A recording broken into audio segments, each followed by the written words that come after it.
सभी भारतीय भाइयों को नमस्कार प्रणाम।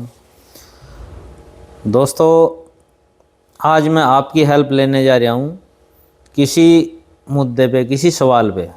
क्योंकि मेरा मानना है एवरीबॉडी हैज़ ए टैलेंट। हर बंदे में कुछ ना कुछ बात होती है। आप लोग देख रहे होंगे कि मैंने अरविंद केजरीवाल पर बहुत सारी वीडियो बनाई। भाई साहब, मैंने एक चीज़ नोटिस करी है कि इस देश के अंदर हिंदू मुसलमान तो था, पर हिंदू वर्सेस सिख की भावना को बढ़ावा देने वाला एकमात्र यह केजरीवाल है। मैंने इसके मुंह तो सुनी है। और ये उसने इतना बुरा कर्म कराया नहीं अपनी राजनीति चमकाने के लिए। पंजाब में सरकार तो लिया, लेकिन वो बचती को नहीं है। दिल्ली में नहीं बची, पंजाब में नहीं बचेगा। देशद्रोही के लिए कोई नहीं लगे करता। जो अपने देश का नहीं होएगा वो पंजाब का क्या होएगा, सिखों का क्या होगा, किसका किसी का नहीं है ये। तो दोस्तों, मैं आपसे एक रिक्वेस्ट है कि ये हिंदू वर्सेस जो इन्हें सिख किया है, इसके पीछे इसकी क्या इंटेंशन थी और किस किस सिख संगठन से, अलगाववादी संगठन से इसने पैसा लिया है। क्या इस बंदे का, इसकी पार्टी का, जो सिखों के किसान आंदोलन है, इनको भड़काने में कोई हाथ है? इनको लगातार कंटिन्यूसली चलाने में क्या इसका हाथ है? जैसे पंजाब में 2 जगह बॉर्डर सील हैं और वहाँ पे किसान अभी तक इतने लंबे समय से चल रहे हैं, फसलों के मुद्दे को लेके वो रो प्रदर्शन कर रहे हैं। लेकिन पंजाब एक पूर्ण राज्य है। राज्य चाहे तो राज्य भी कुछ ना कुछ किसानों के लिए कर सकता है। राज्य के हाथ में क्या नहीं है, एक अलग से सरकार होती है राज्य की। लेकिन ये बंदा वहाँ पे नहीं कर पा रहा। जहाँ जहाँ इसकी सरकार थी वहाँ पे इसने आंदोलनों को बढ़ावा दिया। जैसे दिल्ली में थी, दिल्ली में इसने उनको सुविधाएं प्रदान करी।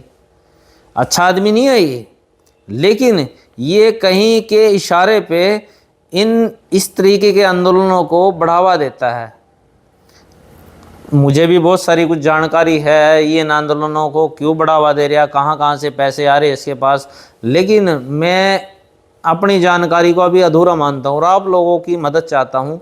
आपके पास, किसी के पास भी ऐसी कोई जानकारी है, मेरे साथ शेयर करो। हमने देश को इस जैसे बंदों से बचाना है। बहुत खतरनाक लोग होते हैं ये, आज भी बचे हैं इस देश में। ऐसे कुछ लोग बाहर बैठे, जैसे ध्रुव राठी है, बाहर बैठे ही कैंपेन कर रहा है। एक अजीत अंजुम है, उसकी भी आदत देखी मैंने। वो देश प्रेम वाली शक्तियों पे कम फोकस रहता है उसका। जैसे एक वो रवीश कुमार है, रवीश कुमार के बारे में इतना नहीं आप कह सकते, उसकी मैंने सुनी तो है स्पीच, पर इतनी वह नहीं है।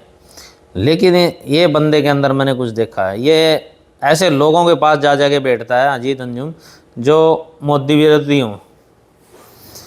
और मोदी विरोधी, बीजेपी विरोधी मैंने चल जाएगा, लेकिन जो बंदा मोदी विरोधी है और मोदी है देश के प्रति भक्ति रखने वाला नेता, उसके विरोध है, तुम्हारे देश का विरोध है वो। और या मैंने एक काम बताया दे उसका, कौन सा भाई, यू कौन सा अपने खुद के वास्ते करना कर पैर उठने का तो देखा, अच्छा दिखने का तो सोंगारी किसी को है। ये तो मानवीय वह है कि इतनी उन्हें प्रॉपर्टी बटली कर ली, कितना उन्हें उसके नाम से बैंकों में और बाहर के बैंकों में उसमें उसके पैसे पड़े हैं, बता दो मैंने कोई। और किसी के ऊपर अगर हाथ रख रखे उन्हें, हाथ रख रखे यार, अपनी सुरक्षा के लिए, अपने काम चलाने के लिए दुनिया अपनी एडजस्टमेंट करके रखती है। आज का टाइम ही ऐसा है। और आज मैं लगा दूँ आरोप, पूछना तो नू कर रखा ना भाई। और यह चीज़ मैं इसलिए कह रहा हूँ, देश प्रेम की हमको बहुत आवश्यकता है। क्योंकि ये जितना पैसा हमारा वेस्ट हो रहा है ना, क्योंकि पैसा देखो बेस होता है किसी चीज़ का। आज मैंने एक चीज़ देखी, एक बिजली के बिल वाला बंदा आ रहा था कोई, और बिजली के बिल भरवाने वाला, बिलों की लिस्ट थी उसके पास।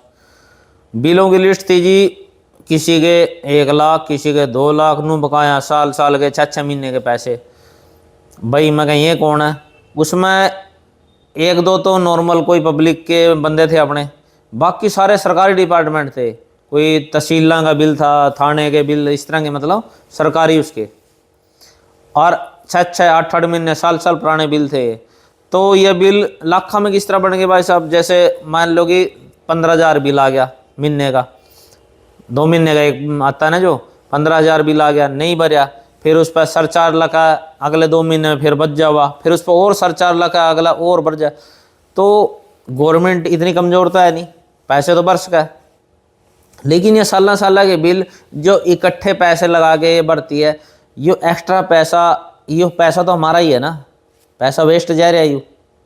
तो इस तरह की चीज़ आप मोदी को नहीं कह रहे हो, मोदी जी या यहाँ के सीएम या यहाँ के हमारे एमएलए साहब भी ये बात सुन रहे होंगे, तो इन चीज़ों पे हम काम कर सकते हैं।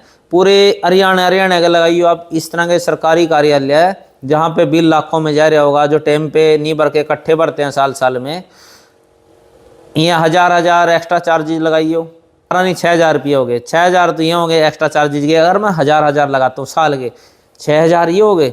और देश में ऐसे ऐसे कार्यालय पूरे हरियाणा में लगा लो, पूरे हरियाणा में कम से कम 10,000 होंगे, और देश में तो ऐसे कार्यालय लाखों की संख्या में होंगे। तो उन लाखों का अब एक्स्ट्रा चार्ज लगाना, पैसा कितना बनेगा, करोड़ों रुपए में बनता, करोड़ों में। तो भाई साहब ये करोड़ों रुपए हमारे देश के किसी गरीब की ज़िंदगी बदल सकते हैं, या ये करोड़ों रुपए उस ऐसे बंदे को काम आ सकते हैं जिसके पास हुनर है, स्किल है, कुछ आविष्कार करने की स्थिति है, उसको पैसा दे दो। एक आविष्कार हमारे पूरे देश की भी गति बदल सकता है, या जिस गांव का, जिस एरिया का वो बच्चा आविष्कार कुछ करेगा, उस एरिया की स्थिति बदल जाएगी। आविष्कार को, इन्वेंशन के लिए, खोज के लिए पैसा चाहिए रहता, और ये पैसा ऐसे ऐसे पैसे बहुत वेस्ट हो रहे हैं हमारे देश में। तो हम साथ मिल के पावर में आके इस चीज़ को कर सकते हैं। और हमने कुछ इसमें मंत्र नहीं पढ़ना, वेद नहीं पढ़ना, आप मेरे साथ जुड़िए। मैन पावर, सिरों का राज है हिंदुस्तान में, जितने सिर होंगे, जितने व्यक्ति होंगे, उनका राज है। बस एक प्लेटफार्म पर आ जाइए आप, हमने कोई पॉलिटिक्स नहीं, हमने एक बढ़िया व्यक्ति की लाइफ ऐसी करनी है उसको दुख ना हो। बस एक बढ़िया आदमी के दुख की बात कर रहा, बुरा आदमी तो देखो उल्टे काम करेगा, वो तो दुखी होता ही है। अच्छा आदमी को लोग परेशान करते हैं, उसकी अच्छाई का नाजायज़ फ़ायदा उठाते हैं। तो इस चीज़ पे अब काम करने जाते हैं, वही बंदा ज़्यादा दुखी रहता है। कोई उसका आँख मार लेता है, कोई उसके पैसे मार लेता है, कोई उसको ऐसे ही दबाता है किसी न किसी चीज़ में। सीधे साधारण आदमी पे दादागिरी करती है दुनिया, नाजायज़ करती है, जायज़ भी नहीं, नाजायज़। तो ये रोष बड़ा है मेरे अंदर, इस चीज़ का गुस्सा भी है। और गुस्सा मैं अपराध करूँगा, जैसे गुस्से में मैं अपराध करके भी देख लिया, अपराध का नतीजा होता है जेल। तो जेल के दर्शन मैंने कर लिए भाई, तो जेल भी नहीं जाना अपन है कुछ ऐसे तरीके से काम करना है, सॉलिड बन गया, ताकि हमारा कोई दिक्कत दे ना पाए और हमको अपराध करने की ज़रूरत ना पड़े। हमारे लिए कानून ही हमारे साथ आगे खड़ा हो जाएगा, हाँ बोल भाई क्या करना है। और कानून जब हमारा साथ देगा जब हम शक्ति में होंगे, और शक्ति में कब आएंगे, हमको कुछ ऐसे काम करने पड़ेंगे। और देश के लिए सोचना अपने आप में एक अद्भुत ख्याल है, क्योंकि अब ये उम्र रिवर्स में जा रही है ना, रिवर्स में जा रही है। तो मैं कुछ सही बढ़िया करने की सोचता रहता था। जस्ट ए मिनट, एक कॉल आ रहा है। तो साथियों, अपन यही बात कर रहे थे भी अपने को कुछ ऐसा काम करना पड़ेगा। ऐसा काम करने से हमारे लाभ हैं, बहुत सारे लाभ हैं। एक तो हमारा जीवन स्तर सुधरेगा, और उसको जीवन स्तर सुधारने के लिए अब हम पैसा इतना इकट्ठा कर सकते हैं, क्योंकि ये मैंने उदाहरण दिया आपको बिजली के बिल का। गवर्नमेंट के हमारे पैसा हमारा है, गवर्नमेंट में कितनी मिसयूज, कितना वेस्टेज हो रहा। इसमें डायरेक्ट अगर हम इंटरेस्ट लेंगे ना, तो हमारे लायक तो हम इतना कर लेंगे। और कुछ हम मेहनत भी तो कर रहे हैं, अपना काम भी तो कर रहे हैं, सब जने कुछ ना कुछ तो कर ही रहे हैं। तो उससे क्या रहेगा, मुसीबत के समय में हम एक दूसरे के बढ़िया तरीके से काम आ जाएंगे। अभी क्या करता है इंसान, अपने मुसीबत के सब वक्त के लिए करोड़ों लाखों रुपए जोड़ के रखता है, इंश्योरेंस वगैरह पता नहीं क्या क्या करा के रखता है। और उनको जब हम इंश्योरेंस वगैरह को लेने लगते हैं ना, उनकी शर्तें पूरी करने में हमारे जोर लग जाते हैं। इस तरीके की इंश्योरेंस टाइप का काम हम खुद आपस में भी कर सकते हैं भाई। किसी को दिक्कत आ गई, हमको डायरेक्ट पता ना, मैंने प्रूफ देना ना कुछ देना ना किसी के 420 करनी, डायरेक्ट बताया अभी इस बंदे को मुसीबत है, डायरेक्ट हम खुद ही मदद कर देंगे आपस में। और मेरा यही उद्देश्य है, लाखों लोगों को, अच्छे लोगों को एक प्लेटफार्म पे लेके आना है, उस प्लेटफार्म पे जीने में ताकि मज़ा आए, सेटिस्फैक्शन हो, आनंद पूर्वक हम जी पाए। अभी तो मैं देखता हूँ हर बंदा, हर दूसरा तीसरा बंदा टेंशन से में रहता, पता नहीं क्या है ऐसा। इतनी आधुनिकता का युग है, इतनी सुविधाएं हमको मिल रही हैं, इतने गैजेट्स आ गए हैं, हर तरीके की सुविधाएं पहले से ज़्यादा हैं, लेकिन उतना ही दुख, उतनी ही टेंशन, परेशानी हमारे दिमागों में रहती है। नहीं होना चाहिए। और मनुष्य मात्र बुद्धिजीवी होने का हमारा फ़ायदा क्या है, जे हम ही टेंशन में रह गए। और देखो, एक प्लेटफार्म पे आने से शक्ति आती है, शक्ति से हर चीज़ का इलाज संभव है। तो साथियों, अपने भाई को आशीर्वाद दीजिए, अपने साथ जुड़िए, कुदरत परिवार ज्वाइन कीजिए। जैसे यूट्यूब चैनल है, फिर या फिर मेरे फेसबुक पे भी है कुदरत मेरी जान हिंदुस्तान, इंस्टाग्राम पे भी है कुदरत मेरी जान हिंदुस्तान। वो इसकी उसमें मेंशन कर दूँगा मैं कौन कौन से हैं। लेकिन आप एक से यूट्यूब से जुड़े रहिए, जो यूट्यूब व्हाट्सएप से जुड़ा है व्हाट्सएप से जुड़े रहो, जो अपना इंस्टाग्राम पे जुड़े हैं इंस्टाग्राम से जुड़े रहो, जो जिससे भी जो जुड़े, यानी मतलब मेरे विचार आप तक पहुंचने चाहिए। और यूट्यूब पे तो परमानेंट लगातार मैं अपडेट डालता रहता हूँ।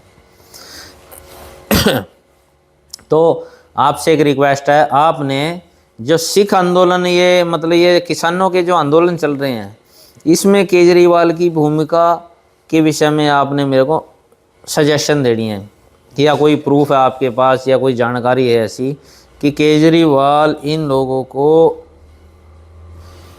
अनशन करने के लिए या ये चीज़ करने के लिए क्यों हेल्प करता था। देखो, एक समझने की बात है यार, दिल्ली में हो रहा था, वहाँ आपकी सरकार थी, यहाँ पे हो रहा पंजाब में, यहाँ आपकी सरकार है।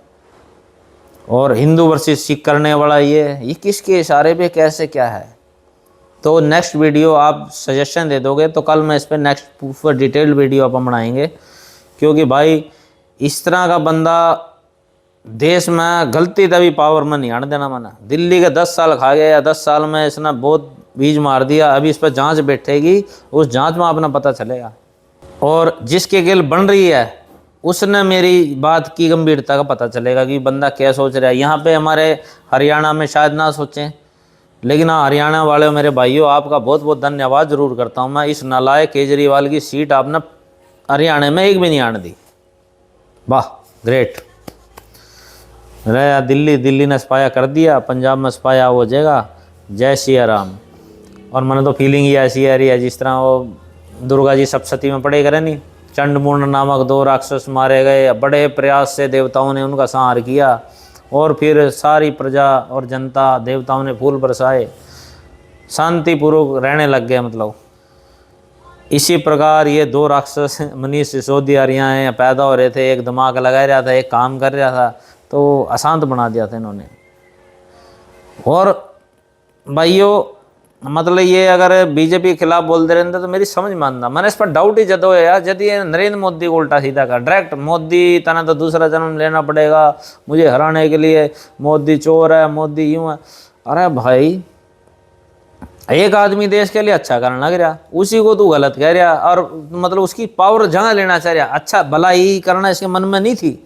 जनता को कोई प्रेम प्रूम नहीं करता है, सिर्फ नौटंकीबाज।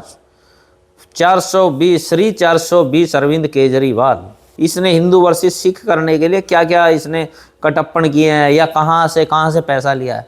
और मेरे देश में कोई मेरी वीडियो सुन रहा होगा तो ज़रूर आप भी बोलोगे, बताओगे, कोई ना कोई तो ऐसा बंदा ज़रूर होता है जिसको जानकारी होती है। तो प्लीज़ दोस्तों शेयर करें ताकि कल आप बढ़िया सा एक वो बनाएं। तो साथियों, जय हिंद, जय भारत, वंदे मातरम।